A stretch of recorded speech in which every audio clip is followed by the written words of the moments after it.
pessoal, tudo bom com vocês? Aqui é a Polly do Entre Livros e Personagens e hoje a gente vai falar sobre as minhas leituras do mês de setembro.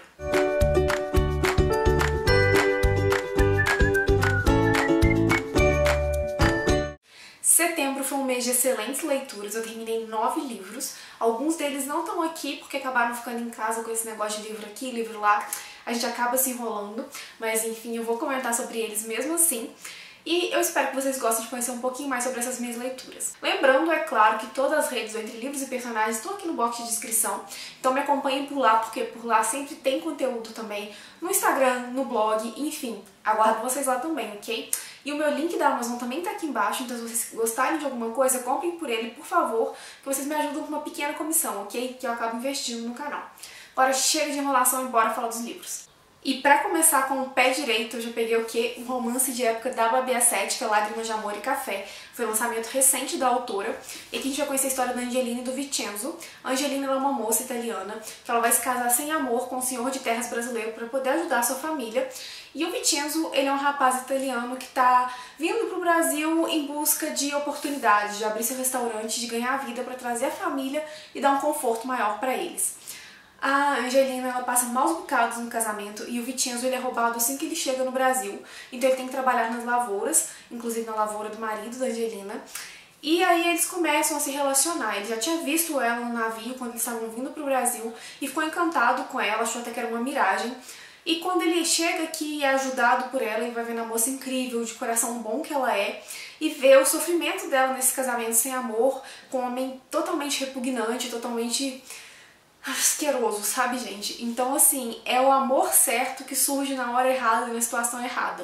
Mas ainda assim, eles vão lutando contra esse sentimento, mas não conseguem resistir. E a gente tem uma história de amor impossível ali, meio Romeu e Julieta, muito linda, que emociona demais. Os personagens são muito bem construídos. A trama toda, assim, ela vai envolvendo. E tem personagens secundários também que são fundamentais para a trama, que a Babi soube construir brilhantemente. Eu senti um pouquinho de falta de conexão com os protagonistas em alguns pontos, mas eu estava saindo de uma ressaca literária muito grande. Então, eu acho que essa falta de conexão com os protagonistas em alguns pontos e com a história em alguns pontos foi mais problema comigo do que com o livro, sabe? Porque eu realmente estava numa ressaca literária muito grande, que eu não estava conseguindo me conectar com o que eu estava lendo.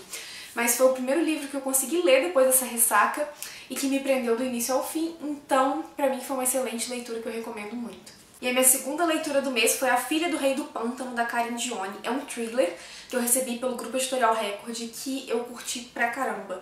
Nele a gente vai conhecer a história da Helena, de uma mulher de 20 anos, que vendo no noticiário, ela tem uma notícia que abala as estruturas dela. Ela é uma mulher com uma vida aparentemente perfeita, ela tem família, tem filha, tem filhas, na verdade, tem um marido. E pra ela tá tudo correndo muito bem, até que ela fica sabendo que o pai dela fugiu da penitenciária e ela tem certeza que o pai vai vir atrás dela. O que assusta é porque ela, na verdade, é filha de um abuso sexual, né? O pai dela sequestrou a mãe dela, manteve em cativeiro por anos, inclusive após o nascimento de Helena, em um pântano onde ninguém tinha acesso. E depois que esse homem foi preso, ela custou a se acostumar com a vida e ao mesmo tempo que ela amava o pai, ela sabia a pessoa ruim e asquerosa que ele era, então aquilo cria um conflito muito grande nela e ela sabe muito bem atrás de quem ele vem após fugir da cadeia, né, que é dela e das filhas dela. Então ela precisa parar o pai antes que ele faça uma maldade com a família que ela tanto ama. Então a gente vai ter nesse livro flashbacks entre passado e presente, onde a gente vai conhecendo a história dessa mulher, a história da mãe dela, uma história muito triste, muito pesada, e a luta dela pra parar esse pai que, na verdade, só quer fazer mais mal pra ela do que já fez, entendeu? Foi uma leitura muito, muito forte, que me prendeu do início ao fim. Eu não posso dizer, assim, que fluiu tão bem, porque a carga emocional é tão grande, que às vezes dava uma angústia que eu tinha que fechar o livro, mas ainda assim é uma leitura muito boa, muito pesada, mas muito boa. Eu recomendo demais também, pra quem curte thriller, esse é um dos bons, viu? Garanto pra vocês. Aí depois de ler um thriller pesado desse, gente, eu tive que fazer o quê? Ler um livro amorzinho, né?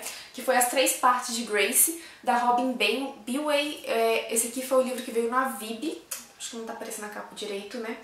E se você viu meu vídeo de recebidos, você sabe do que eu tô falando. Se não viu, tá aqui nos cards pra você ir lá conferir meu vídeo de unboxing do mês inteirinho de setembro. E foi uma leitura, gente, emocionante pra caramba, assim, daquela que me arrancou muitas e muitas lágrimas, sério. Fiquei apaixonada por esse livro. Nesse livro a gente começa conhecendo a história da Grace. A Grace ela é uma menina que ela engravidou no ensino médio e ela tem que abrir mão dessa filha dela porque ela não tem condições de criar. O pai da criança já abriu a mão dos direitos dessa criança mesmo antes dela nascer. E a Grace, após o nascimento dessa criança, após abrir mão dela, ela tem se sentido muito mal, sabe? Ela se sente incompleta e ela não sabe explicar quais os sentimentos surgiram dentro dela depois desse abandono. Acontece que a Grace também foi deixada pela mãe assim que nasceu. Ela foi adotada por um casal que ama muito ela e que a protege e a apoia muito. E ela decide que ela vai procurar essa mãe biológica para tentar conversar com alguém que teve que fazer a mesma escolha que ela e que sofreu o que ela sofreu, que talvez tenha sofrido o que ela sofreu, né? E ela tá decidida em relação a isso, e quando ela vai procurar mais algumas coisas sobre essa mãe que abandonou no passado, ela descobre que ela tem 2 irmãos, a Maia e o Joaquim. A Maia ela é adotada por uma família relativamente perfeita, ela foi adotada e logo depois a família engravidou, então ela tem uma irmãzinha, a Lauren, se eu não me engano, e a família que ela vive está desmoronando, sabe? Os pais estão divorciando e a Maia começa a se questionar se aquele é o lugar dela mesmo no mundo. E o Joaquim é o único desses 3 irmãos que nunca foi adotado, ele sofreu muito durante a vida, ele passou por várias casas de acolhimento, ele tem uma história muito triste. E aí, com o encontro desses 3 irmãos, eles vão se conhecendo, eles vão compartilhando experiências e eles vão correr atrás para saber qual é o passado deles, para assim descobrir qual é o lugar deles no mundo atualmente, quem eles realmente são, quem eles desejam ser, qual é a história por trás deles, sabe? E é um livro sobre família, sobre escolhas, sobre descobrir quem você é, sobre encontrar a sua essência, sobre aceitar o amor e saber dar o amor também, sabe? Então, assim, foi um livro, gente, que me arrancou muitas lágrimas, como eu já disse, eu fiquei muito emocionada. Até 80% do livro eu tava achando muito bonita a história, mas achei que não ia chorar, enfim. Aí quando começaram algumas cartas, como eu comecei a ver algumas partes, assim, que foram mais tocantes, gente, não deu, chorei como criança, sério. Se vocês estão ouvindo as pessoas falarem que choraram com esse livro, também não é mentira, é muito bonito, eu recomendo muito, sério. A Vibe desse mês arrasou demais. E aí logo depois eu resolvi ler uma HQ, e eu peguei Lady Killer da Dark Side, que tá lindíssima, já mostrei no Recebidos aqui do canal, vou deixar aqui nos cards se você ainda não conferiu. Ele vai trazer uma história de uma dona de casa dos anos 50 que leva uma vida dupla. Ela cuida do marido, dos filhos e de toda a vida deles ali, ao passo que ela também é uma assassina de aluguel.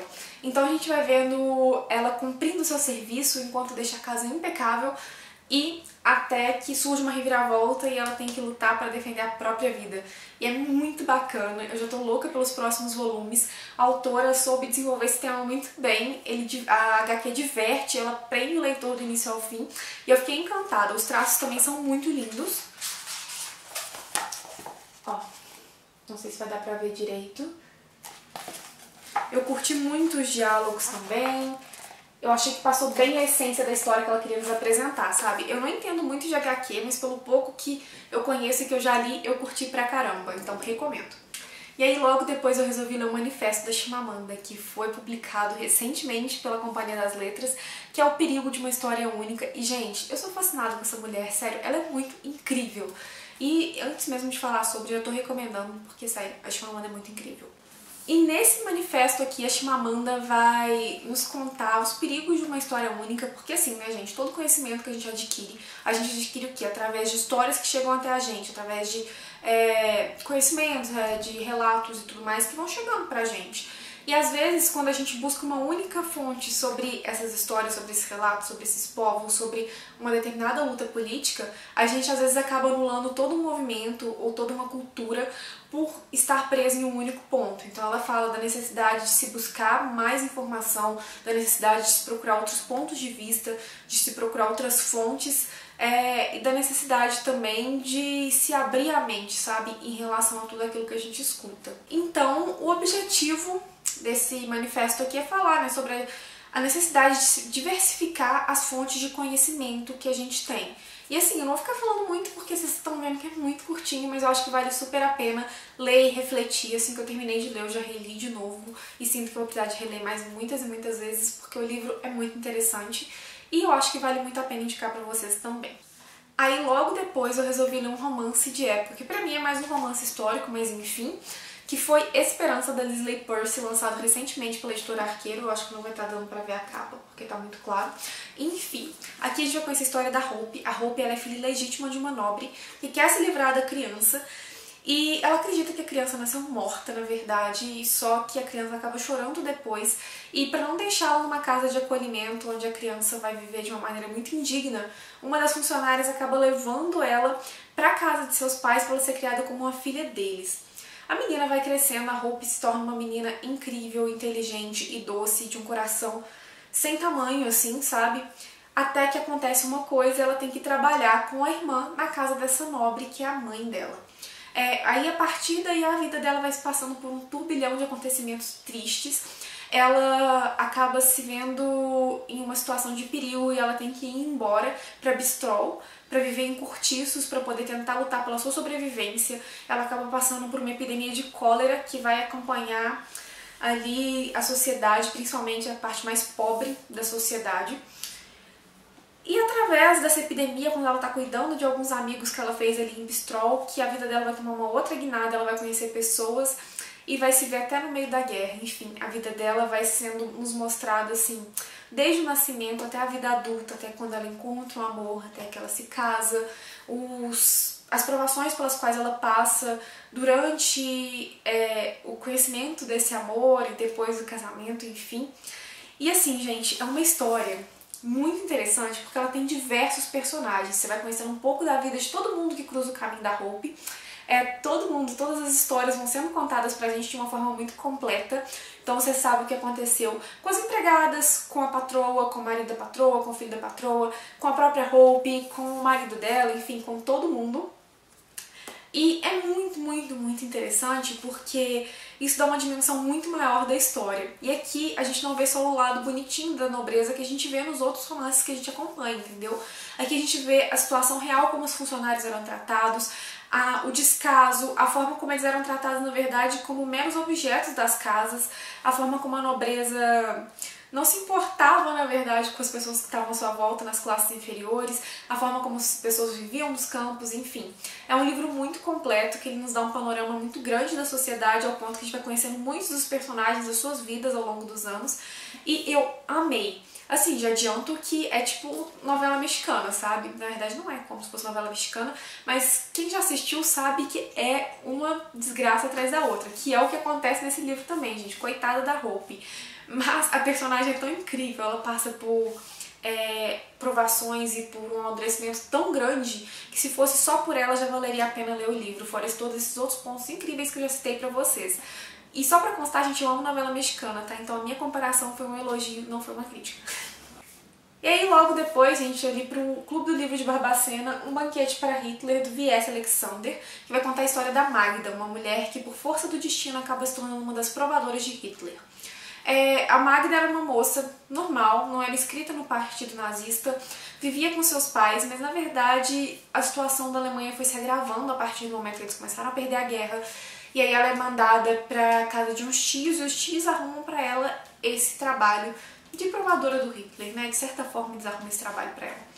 E ela vai viver lá, e lá ela começa a descobrir uma realidade da Alemanha que estava sendo escondida através das campanhas, né, do governo, e a partir do momento assim que eles também ouviam alguma coisa, mas como não conheciam ninguém que passava por aquilo, parecia muito distante, parecia mentira, sabe? Então ela vai conhecendo os horrores da Segunda Guerra, as atrocidades do Hitler, ao ponto em que ela vai se aproximando do Führer também, porque ela tá ali trabalhando diretamente com ele como provadora, e ele tá sempre no local onde elas estão também. E assim, gente, é um livro. Esse livro é extremamente, assim, pesado e angustiante, sabe? Eu sempre sinto isso, na verdade, com histórias de Segunda Guerra. São histórias que mexem muito comigo, que me marcam muito. E essa aqui, ela é bem crua, sabe? Ela vai trazendo pra gente, de uma forma onde se mistura história e ficção, os horrores da Segunda Guerra, a forma cruel como as pessoas eram tratadas, como tudo aquilo foi acontecendo diante dos olhos da população que não se importava porque não era diretamente com ela, até que a guerra se agravou e começou a atingir a todos. E assim, gente, foi fantástica a leitura, nos rendeu uma excelente discussão. Tem cenas aqui que me fizeram chorar muito e tiveram cenas que são revoltantes. E a gente vê um pouco da realidade ali dos bunkers do Hitler. E a gente vê também a forma como as pessoas próximas a ele não eram tão afetadas assim pela guerra, até que tudo começou a desmoronar. E, nossa, sem noção assim de quão forte e de quão incrível foi essa leitura, sabe? Foi uma leitura, assim, que incomodou, que trouxe temas, assim, que me deixou angustiada, mas que ainda assim foi super enriquecedora e que valeu muito a pena e que por isso eu recomendo muito a todos vocês. E a penúltima leitura do mês foi Éramos Seis, da Maria José do Pré. Vou deixar a capa aqui porque o livro tá com a minha mãe, ela tá lendo também. E eu li, gente, porque ia estrear a novela da Globo, né? Então, se ia estrear a novela, eu queria ler o livro.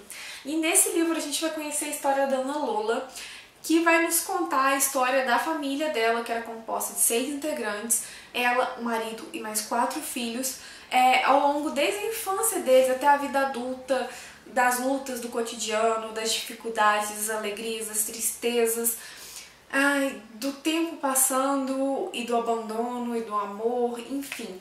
É uma história assim, que vai contar mesmo a história da vida do ser humano, de alguns seres humanos e...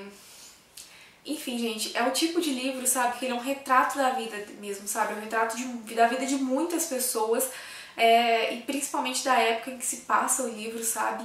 E foi uma história triste, mas muito, muito, muito triste. Na hora que eu li as 2 últimas frases desse livro, eu chorei pra caramba. E você conhecer a história da Dona Lola, de todo o esforço que ela fez pra manter a família unida, pra realizar os sonhos da família, e sempre se pondo em segundo lugar, e ao mesmo tempo que ela lutou muito. E ai, gente, a Dona Lola é uma personagem assim fantástica, que ficou na minha memória e que, nossa, emociona pra caramba. Eu recomendo muito a leitura e recomendo muito a novela também, porque eu tô assistindo e tô adorando, tô achando a adaptação fantástica, conseguindo capturar muito bem a essência dos personagens, dos filhos da Dona Lola, do Julinho, da Isabel e de todos os outros também. Então, assim, foi uma história muito bonita e que me emocionou muito e que pelo nome a gente já consegue ter uma ideia ali do que queria acontecer, né? Enfim, amei demais a leitura. E aí, gente, pra finalizar o mês, eu li O Conto da Aia, da Margaret Atwood, em quadrinhos dessa vez, né? Porque eu sou muito fã da série e do livro dela. Agora eu conferi o quadrinho que saiu pela Roku recentemente. Eu postei mais fotos dele no meu Instagram, vou deixar o link aqui embaixo pra vocês poderem ir lá conferir. E assim, olha só os traços, tudo muito bem feito. Olha só. As cores, os traços, os diálogos estão todos muito bem construídos, assim, passam muita essência mesmo da história da Margaret. E, sinceramente, ele traz tudo o que é importante da história, toda a essência, e de uma forma muito, muito, muito visual, né, por ser uma HQ, então deixa tudo ainda mais chocante. Eu curti muito, recomendo muito pra quem já leu o livro e achou interessante e quer ver uma outra perspectiva.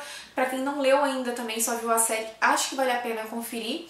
E a Roku tá de parabéns no trabalho que fizeram nessa edição, porque tá fantástica. E bem, pessoal, é isso. Essas foram minhas 9 leituras do mês de setembro. Eu espero que vocês tenham gostado de conferir. Me contem aí embaixo se vocês já leram alguma, se tem vontade de ler, se você tem uma opinião diferente da minha em relação a algum livro, ok? Vamos conversar. E eu vou ficando por aqui, mas deixo aqui do lado mais 2 vídeos que talvez vocês gostem, então vale a pena dar aquela conferida, ok? Beijos e até o próximo vídeo.